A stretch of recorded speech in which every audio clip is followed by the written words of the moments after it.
6월 10일 새벽 기도회 말씀입니다. 오늘 본문은 사도행전 18장 24절로 19장 7절까지입니다.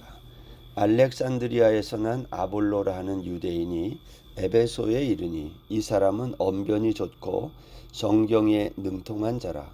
그가 일찍이 주의 도를 배워 열심으로 예수에 관한 것을 자세히 말하며 가르치나 요한의 세례만 알 따름이라. 그가 회당에서 담대히 말하기 시작하거늘 브리스길라와 아굴라가 듣고 데려다가 하나님의 도를 더 정확하게 풀어 이르더라. 아볼로가 아가야로 건너가고자 하므로 형제들이 그를 격려하며 제자들에게 편지를 써 영접하라 하였더니 그가 감에 은혜로 말미암아 믿은 자들에게 많은 유익을 주니 이는 성경으로서 예수는 그리스도라고 증언하여 공중 앞에서 힘있게 유대인의 말을 이김이러라. 19장 1절로 넘어갑니다. 아볼로가 고린도에 있을 때에 바울이 윗지방으로 다녀 에베소에 와서 어떤 제자들을 만나 이르되 너희가 믿을 때에 성령을 받았느냐? 이르되 아니라 우리는 성령이 계심도 듣지 못하였노라. 바울이 이르되 그러면 너희가 무슨 세례를 받았느냐? 대답하되 요한의 세례니라.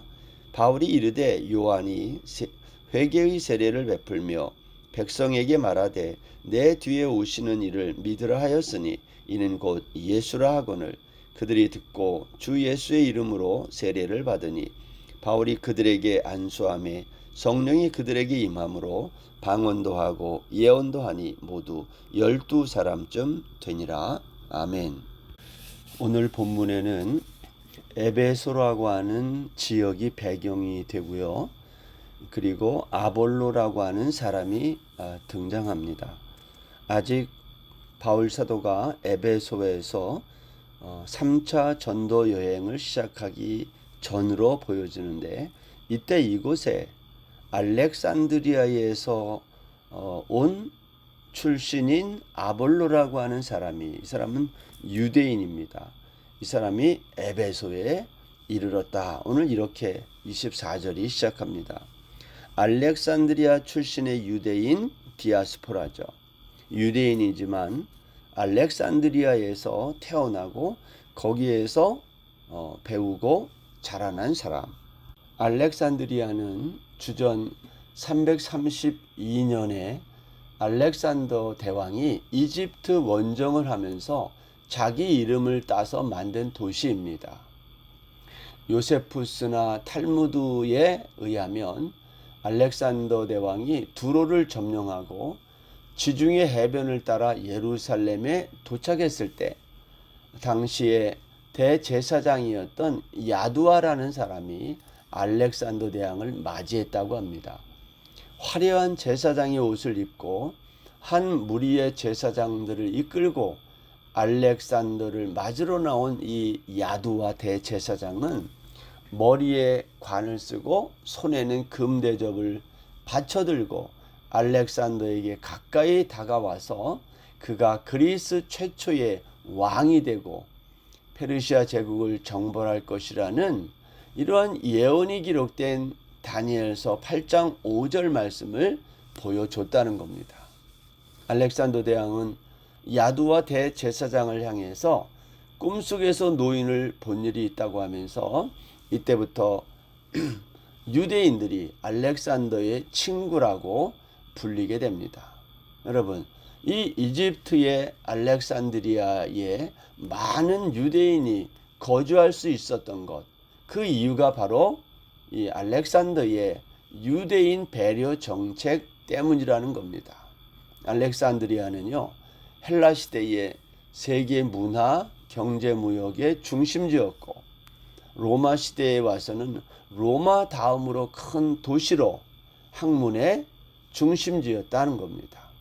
바울 사도가 아덴에서 만났던 철학자들도 바로 이 알렉산드리아에서 탄생한 에피쿠로스, 스토아 이러한 학파에 속한 철학자들이었다라는 겁니다. 디아스포라 유대인들은요, 이렇게 알렉산더의 배려에 힘입어 알렉산드리아의 한 장소에 이렇게 모여서 살 수 있었던 것이죠. 그들은 거기에서 회당을 만들고 구약 성경을 접할 수 있었던 것입니다. 그리고 그곳에서 구약 성경을 헬라어로 번역한 70인역 성경을 만들게 되는 거죠. 오늘 본문 25절을 보시면요. 그가 일찍이 주의 도를 배워 열심으로 예수에 관한 것을 자세히 말하며 가르쳤다 그랬어요. 그러니까 아볼로는 어떤 사람이냐? 당대 최고의 학문 도시 알렉산드리아 출신으로 주의 도를 배우고 또 아는 일에 열심히 있고 가르치는 자였다라는 거예요. 그러니까 아볼로는 어떤 사람이냐? 유대인 디아스포라이기도 했고 또 두 번째 열정적인 사람이었다. 학문에 대한 열정이 있었던 사람이다. 최고의 교육을 받았을 뿐만 아니라 남다른 열정이 있었다라는 겁니다. 그래서 이 사람은 성경에 능통한 사람이었다. 오늘 25절, 4절, 5절이 그렇게 말을 해요. 그런데 여기 한 가지 우리가 주목해야 되는 것은 이 아굴라라고 하는 유대인 디아스포라가 다 우리가 참 긍정적으로 받아들일 수 있는데 한 가지, 이 사람은 요한의 세례만 알았다라는 거예요. 여기 25절 끝에서 요한의 세례만 알았다라는 말은 이 사람은 예수 그리스도를 몰랐던 사람이다, 그러한 말이죠. 그래서 이 사실을 알고 오늘 26절에 보면 브리스길라와 아굴라 부부가 그를 데려다가 하나님의 도를 정확하게 풀어 가르쳤다고 오늘 증언하고 있습니다. 아볼로는요, 디아스포라 유대인으로 언변이 좋고 성경에 능통했어요. 구약 성경을 말하는 겁니다. 언변이 능통했다라는 말은 웅변술이 뛰어났다는 거예요. 그런데 한 가지 부족한 게 뭐라고요? 요한의 세례만 알았다. 그런데 여러분, 사도행전 19장 이 다음에 보면 바울이 3차 전도 여행 중에 에베소에 도착했을 때 어떤 제자들을 만나서 이런 질문을 했어요. 여기서 제자란 누구예요? 복음을 듣고 따르는 사람들이죠. 그러면서 이렇게 물어봐요. 2절에 보면 너희가 믿을 때에 성령을 받았느냐? 제자들의 대답이 뭐라고 그랬어요? 우리는 성령이 계심도 듣지 못했다. 그러면 너희가 무슨 세례를 받았느냐 할 때 요한의 세례라 그랬어요. 여러분, 바울이 에베소에서 만난 제자들의 답변을 보면 그들은 아볼로의 가르침을 받은 제자로 보입니다. 요한의 세례만 알았다는 말은 예수가 그리스도임을 아직 모르고 있다는 것을 의미해요. 아볼로는 학문과 구약 성경에 능통했지만 여전히 유대인들처럼 예수 그리스도의 복음을 명확하게 깨닫지 못하고 있었음을 의미하는 겁니다. 여러분, 바울이 가는 곳마다 외쳤던 메시지의 핵심이 뭐예요? 예수는 그리스도다. 그것 아닙니까? 예수는 하나님의 독생자로 죄로 인해 마땅히 죽음에 처할 수밖에 없는 우리를 구하러 이 땅에 사람의 몸을 입고 오신 메시아다. 바울은 늘 이 예수 그리스도를 외치지 않았습니까? 그런데 유대인들은 예수도 알고 그리스도도 알았어요. 그러나 예수와 그리스도가 한 분, 같은 분임을 믿지 않은 거예요. 그래서 바울의 가르침을 거절하고 대적하고 핍박한 거 아닙니까? 여러분, 아볼로는 박식했고요, 수사하게 능했고 열정적인 사람이었지만 예수 그리스도에 관해서는 불완전한 지식을 갖고 있었던 것입니다. 브리스길라와 아굴라는 회당에서 가르치던 아볼로를 보고 데려다가 하나님의 도를 더 정확하게 풀어 가르친 것입니다. 그런데 여러분, 여기서 생각할 게 하나 있어요. 브리스길라와 아굴라 부부가 만약 우리라면 지금 아볼로를 보고 어떻게 해야 잘하는 것일까요? 그냥 우리가 아볼로를 불러다가 만약 너 지금 이런 걸 모르고 있구나 하고 가르친다면 아볼로가 그걸 만약에 받아들이지 아니하면 어떤 일이 생기겠어요? 서로의 마음에 상처를 주고 받을 수도 있다는 거예요. 그런데 여기 오늘 브리스길라와 아굴라는 아볼로를 공개적으로 대하지 않았고요. 조용히 불러다가 가르친 겁니다. 당대 최고의 학문의 도시 알렉산드리아에서 공부한 이제 유학파이고 학문적인 사람을 어떻게 막 불러다가 공개적으로 말할 수 있겠어요? 조용히 불러서 정확하게 가르쳤다는 거예요. 아볼로는 기독론에 대해서 잘 몰랐던 사람, 이렇게 말할 수 있어요. 기독론이 뭐죠? 예수가 그리스도다, 그걸 말하는 게 기독론이에요. 그런 점에서 브리스길라와 아굴라 부부의 이런 행동은 매우 지혜로운 용기 있는 행동이 아닐 수 없어요. 우리가 신앙생활을 하면서 가끔 분명히 옳은 거지만 어떻게 그 방법을 실천하느냐에 따라 전혀 다른 결과가 나오는 것을 우리가 경험을 통해서 알고 있잖아요. 브리스길라와 아굴라도 참 지혜로웠지만 아볼로 역시 브리스길라와 아굴라의 이 가르침을 받아들였다는 것, 이것도 대단한 용기와 겸손함이 아닐 수 없어요. 알렉산드리아 출신의 이 디아스포라 유대인 아볼로는 학문적 수준으로 볼 때 자신과 어떻게 보면 비교의 대상이 안 되는 평범한 브리스길라 아굴라 부부의 가르침을 겸손하게 받아들였다. 이것은 아볼로가 얼마나 겸손한 사람이었는지를 보여주는 거예요. 여러분, 교만한 사람은요 잘 배우지 않아요. 왜? 다 안다고 생각하니까. 요즘 다 안다고 생각하고 배우지 않는 사람들, 우리가 이것을 통해 배워야 될 게 너무 많아요. 요즘에 자녀 세대에게 늘 가르치던 부모 세대가 요즘은 자녀 세대로부터 배우는 게 너무 많아요. 그렇죠? 새로운 시대가 열리고 있는 거예요. 여러분, 오늘 우리가 이 아볼로와 브리스길라 아굴라 부부 사이에 일어나는 이 이야기를 통해 우리가 겸손하게 배우기를 즐거워하는 사람이 되는 것, 우리가 이러한 것들을 한번 생각하는 귀한 기회가 되기를 바랍니다. 아볼로에 대해서 성경이 우리에게 하는 여러 가지 말씀들을 참고할 필요가 있습니다. 성경은 아볼로의 영향력을 짐작하게 하는 그러한 구절들이 많아요. 예를 들면 고린도전서 2장 1절에 보면 이런 말씀이 있어요. 형제들아, 내가 너희에게 나아가 하나님의 증거를 전할 때에 말과 지혜의 아름다운 것으로 아니하였나니 내 말과 내 전도함이 설득력이 있는 지혜의 말로 하지 아니하고 다만 성령이 나타나심과 능력으로 했다. 여러분, 바울은 자신이 하나님의 말씀을 전할 때 말과 지혜의 아름다운 것으로 안 했다, 이걸 반복합니다. 그 이유가 뭘까요? 학자들은 이 부분을 어떻게 설명하냐면 바울이 아볼로를 의식해서 말했다는 거예요. 왜 그렇죠? 아볼로는 언변이 좋다 그랬어요. 웅변술이 뛰어난 사람이에요. 그에 비해 바울은 말이 시원하지 않았다 그랬지 않습니까?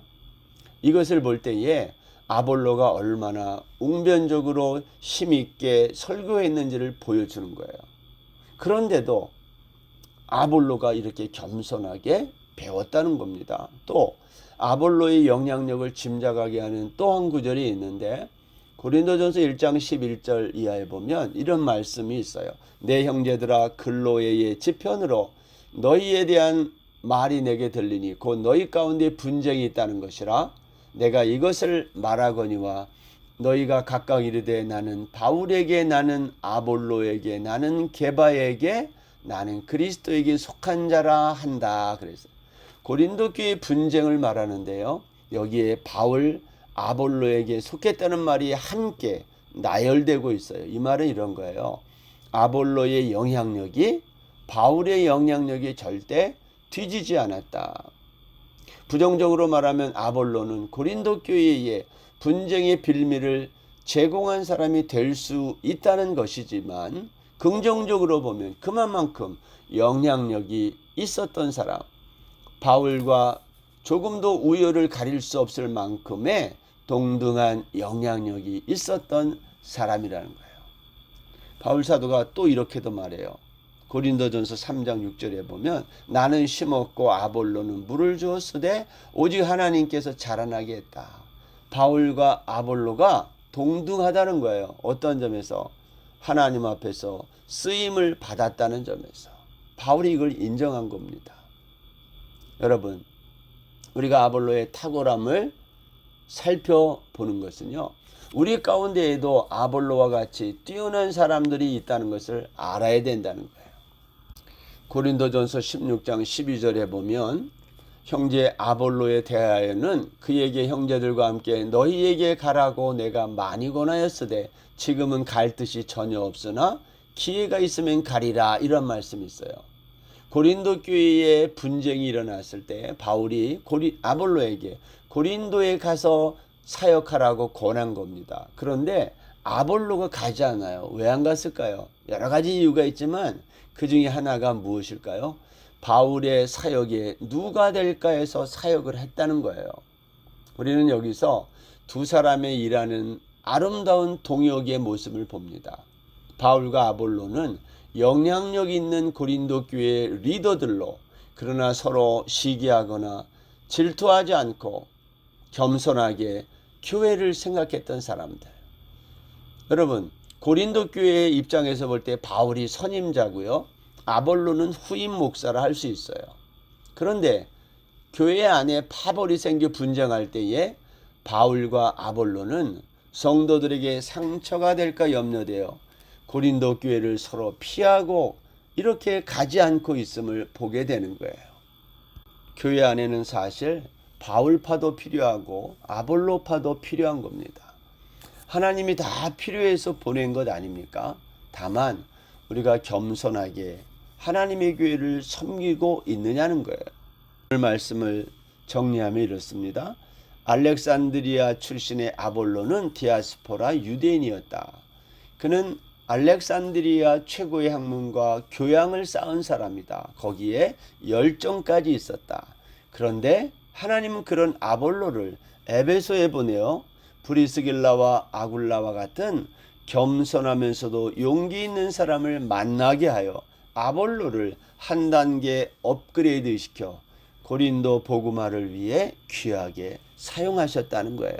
사랑하는 여러분, 하나님은 곳곳에 이렇게 실력 있고 겸손한 아볼로 같은 사람들을 지금도 보내셔서 하나님의 미션을 수행하고 있는 거죠. 저는 그 주인공이 저와 여러분이 될 수 있기를 바라는 것입니다. 예수는 그리스도라고 하는 이 복음을 여러분이 어느 곳에 가든지 힘있게 증거하시기를 주의 이름으로 축원합니다. 기도하겠습니다. 하나님, 아볼로와 같은 사람을 우리에게 보내주시고 우리가 그와 같은 사람 되게 하여 주셔서 몸된 교회를 잘 섬기는 믿음의 성도들 되게 하여 주옵소서. 예수님의 이름으로 기도드립니다. 아멘. 오늘 하루도 평안하세요.